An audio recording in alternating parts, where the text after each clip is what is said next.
और बीरवान के होत चिकने पात। ये कहावत सटीक बैठता है हाजीपुर निवासी नन्हा बच्चा शिवांश युग पर। बहुमुखी प्रतिभा के धनी शिवांश युग जब से होश संभाले तभी से उनके शिक्षाविद दादाजी डॉक्टर शिव बालक राय प्रभाकर उसे अपने सानिध्य में रखकर अपनी ओज से ओजस्वी बना डाला है। आइए जानते हैं मानवाधिकार टुडे को उन्होंने माँ कामाख्या माता के बारे में क्या बताया है। सुने उन्हीं की जुबानी। कामाख्या का स्थापना कैसे हुआ ये जानते हैं। सती जी के पिता एक यज्ञ रखे, उनका नाम था दक्ष।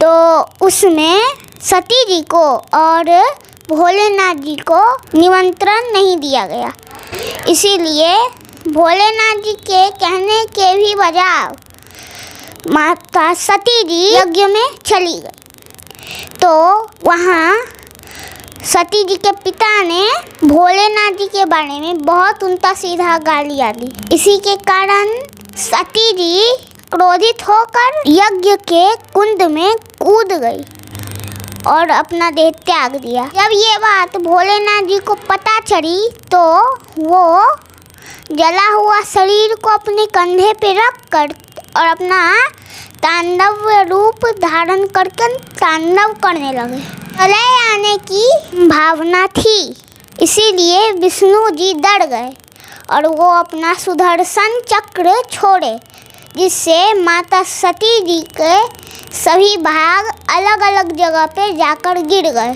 51 भाग थे और वो अलग अलग जगह पे जाकर गिरे, तो उनको शक्ति पीठ कहते हैं।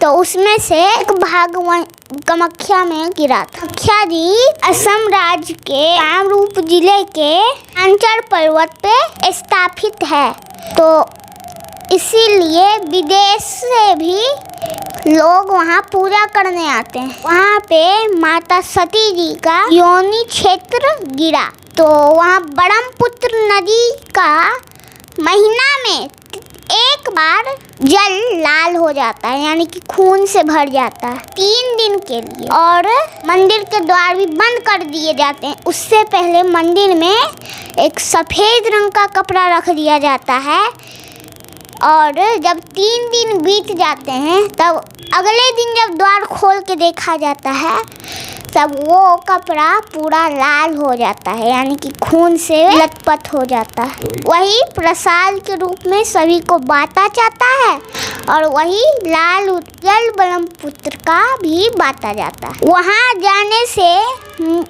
हमें यह शिक्षा मिलती है कि कभी भी महिला का अपमान नहीं करना चाहिए और महिला का हमेशा सम्मान करना चाहिए। और वहाँ जब मैं गया तो मैंने साक्षात देखा अपनी आँखों से कि वहाँ कुत्ते थे, बिल्लियाँ थी, कबूतर थे, बंदर थे, लेकिन कोई एक दूसरे पे नहीं झपट रहा था। ना बिल्ली कबूतर पे झपट रही थी, ना कुत्ता बिल्ली पे झपट रहा था, और ना ही बंदर किसी पे झपट रहा था।